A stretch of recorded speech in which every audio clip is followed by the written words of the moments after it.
Hey guys, this is Jay. I was asked to make a tutorial for Heterochromia eyes, and I thought a video tutorial would be the best way to do it, so let's get on with it.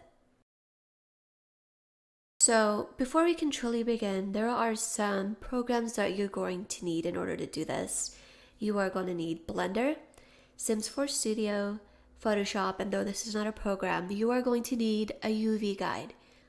This is not my UV guide, this is something I got off the internet. What I did is I uploaded into my sim file share, and you can download it from there if you need it.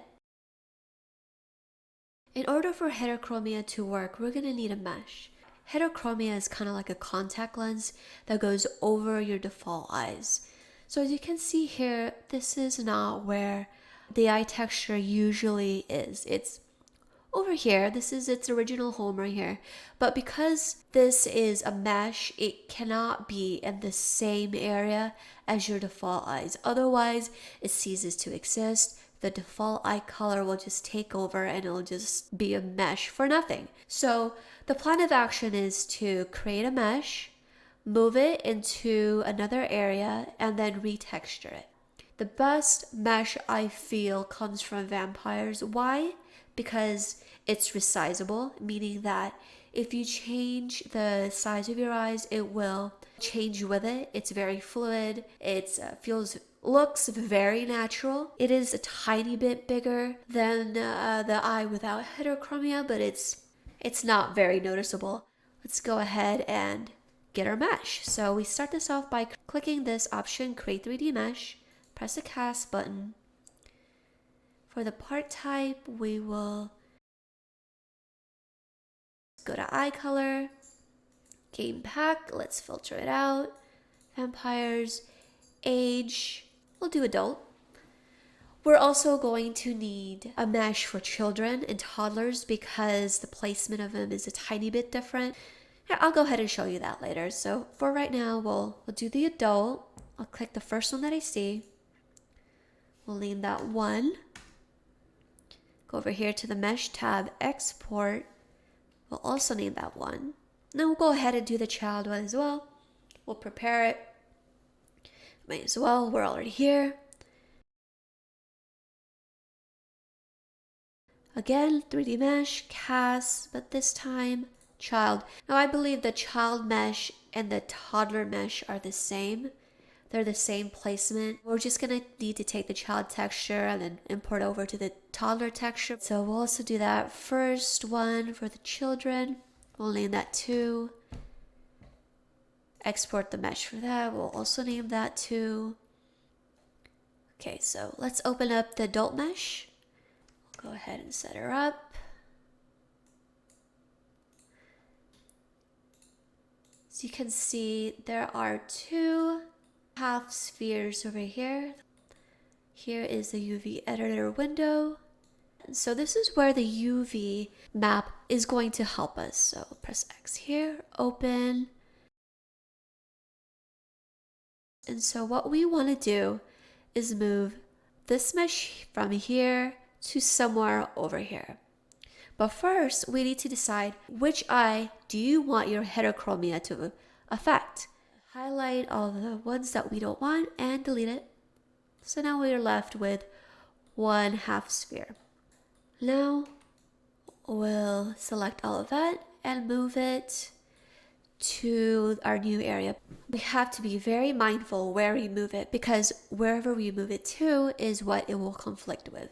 So for example, if we move it to hat, then it will conflict with multiple hats, maybe not all, but most hats. If we move it to glasses, then your sim is not going to be wearing no damn glasses. I like to move mine usually to bracelets because it's not a piece of jewelry I use very often on my sims. So it's an easy decision for me. So I'm going to go ahead and do that. Save it. And then be sure to export your UV layout. Now you want to open up the eye package that you're making the heterochromia for. For this purpose, I'll be using my salvia eyes. What you want to do is you export all of these swatches. So Just click a swatch, export it. I already went ahead and did that. So here it is. And usually what people do is they just highlight it, click enter and open it up in Photoshop. Everything will open up. And then proceed to edit each one individually. But what I like to do is I feel a little bit more time effective. So I'll go ahead and show you how to do that. Let's open up Photoshop. The only thing about this method is that I am not sure if you can do it in every version. I don't know how far back this feature goes. If you don't have this feature, then go ahead and do what I mentioned earlier. Open every file up, edit individually, or you can open them all up and stack them all into one file. So what I'm showing you is an easier way to stack them all into one file without having to open every single file up and doing it manually. So what you do is go to File, Scripts, Load Files into Stack, click Browse, choose a folder where you saved all your swatches. Here it is. Click OK. It'll list all of the files. Press OK again. It'll open up a project. And there goes every single file that we just exported. Just like that. So easy. Saves so much time, honestly. And so now what you want to do is click the top layer, shift click the last layer, go down here where the little folder is at, click it, and it'll place everything in one folder. Next, we will open up the UV layout that we exported from Blender. Here it is. And we will transfer this to the project with all of our layers. Go ahead and do that. There you go. So now everything is in one file. Our UV layout and our eye swatches. Go ahead and click the group folder. Take your cursor and just move it over to our guide right here. And what we're aiming to do is fit the iris into these inner two segments right here. And usually it'll lock in place, but if it doesn't, you can use your keypad. Just move it around until it fits. I think that looks good right there. There you go. And now we have this checkered pattern over here, and it looks a little strange, but that's no problem. You just make a new layer, the bucket tool, bucket fill it with white paint, layer, new, background from layer. There you go. Next, we take the wand tool because we're gonna have to edit our alpha. As you can see, this is our old alpha, and we need to make this the visible one now. Click the RGB channel, make sure that you're in the UV layer. Take the wand and then do the background. Then you do Shift-Control-I. It should inversely target. Now we click here, the alpha 1 channel. Take the brush tool, make sure the white paint is in the foreground. Paint that. Press Shift-Control-I again to select the inverse. Make sure black is now the foreground and clean that up. This is now the correct alpha. So for this purpose, I'm only going to save 2 colors just to save time, but really you just want to save all of these, and then we'll create a package to insert all of these too.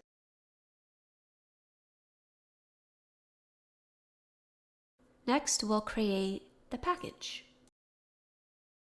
Because we're using a mesh, we're also going to need to use a package that uses a mesh. Because our mesh is small, something like an accessory would be perfect. So let's start off once again by opening Sims 4 Studio. Click on Create 3D Mesh. Click on the Cast button. Let's filter it out by index finger left, and we are going to choose our favorite ring in the whole game, the eyeball ring. And so we'll save this as tutorial.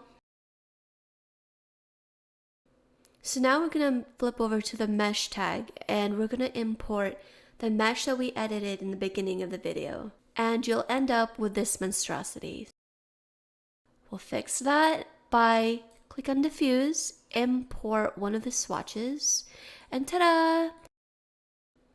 And that's pretty much it. So now you just have to add in all your swatches. So we'll mess around with the shadow. We don't need that. Make that blank. For specular, we are going to export that. I already did. One export will lead to 2 items. Open both of them. So what we want to do is make both of these black. And this is only if you want matte eyes. If you like the EA shininess, then skip this part altogether. So let's pick a color here. For whatever reason, Sims 4 Studio does not like true black with the code 000. So for this, we are going to use 030303. And I already have that here. And what we need to do is just take a big brush and color that in. Let's save. X that out. And do the same thing for the other one. Don't forget the alpha. Save it. And that will provide us with a matte eye. Let's go over here, spec, and you only need to import one of them and both of them will come up. So I'll just pick one and both of them will come up, see? And so for normal, the bump, there is no bump, so don't worry about that. Emissions, same thing. So now let's go over here to the category tab. You can categorize it in any area really, but I like to make mine skin details. I will pick skin detail mole left cheek. Apply to all swatches. Let's go down. I like to disallow for random. You can keep that on if you like. Apply to all swatches and save. And that's it. Now all we have to do is test it. Here we are with my favorite cast model, Alina, and let's go ahead and test our package. Here we are. And there you go. Now remember when I was saying that the mesh is fully resizable? This is what I mean. So when you try to change the size of your eyes, they seamlessly change together. There's another mesh out there that I know of that doesn't do this, and this is why I prefer the vampire eyes, because all the fine tunings are already there and it's perfect. I'm going to go ahead and make vampire eyes for toddlers since we didn't do that earlier. Okay, so now let's edit the child mesh. Let's start this off by isolating one eye. We're doing left eye heterochromia, so let's delete the right. Now instead of opening up the UV guide like we did for adults, we're going to be opening up the eye texture that we edited earlier. Our texture is going to be our guide this time around, and all we have to do is move it from here to there. Once again, making sure that the iris fits into the inner 2 segments. Let's save.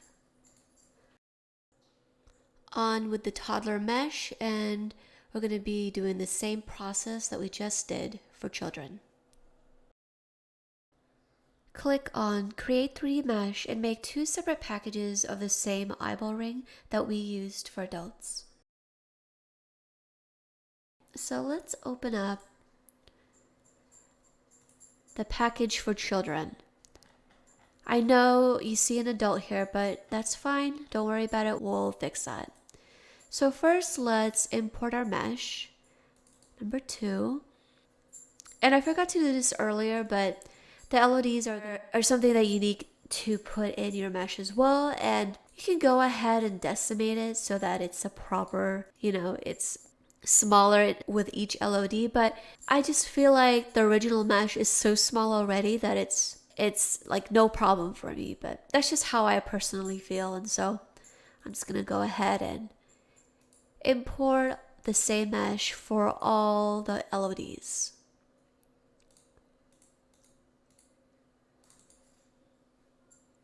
Okay, so let's put our diffuse maps, our textures there. I know you can't see it, but trust me, you will.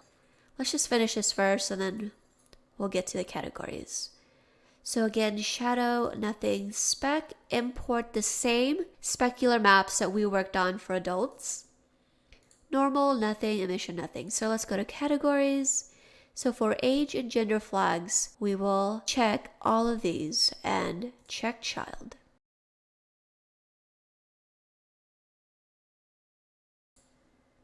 down, same thing, child, apply, disallow for random. There you go. Now it should work for children. For that outfit type, let's put it in right lip this time actually. Skin detail mole, right lip. So let's save that. Okay, now let's go on with toddlers. So first, let's do this. Import our toddler mesh to all of the LODs. Normally you wouldn't do this if it was like clothes or something, or hair, because it will just be too big. But since it's so small, I really don't see a problem. Anyway, let's import our diffuse. Okay, shadow, nothing, spec, same as our adult, normal, emission, and nothing. So for categories, we'll uncheck all of these and check toddlers and males. And check toddler, uncheck teen. And disallow for random. So for outfit type, we'll make it the same as children and we'll do skin detail mole right lip. That should work now. Let's save and let's check it out in game. So here we are again with Alina, and I'll go ahead and put on Heterochromia. Let's check again. I mean, it should work. We didn't do anything to it, but I'm gonna go ahead and do that. Now let's age her down to a child. And let's see if that works for her. Here it is. There you go. Again, fully resizable. Let's age her down to a toddler. And let's see if it works for that. Here it is. There you go. Also resizable. Ooh, that's scary.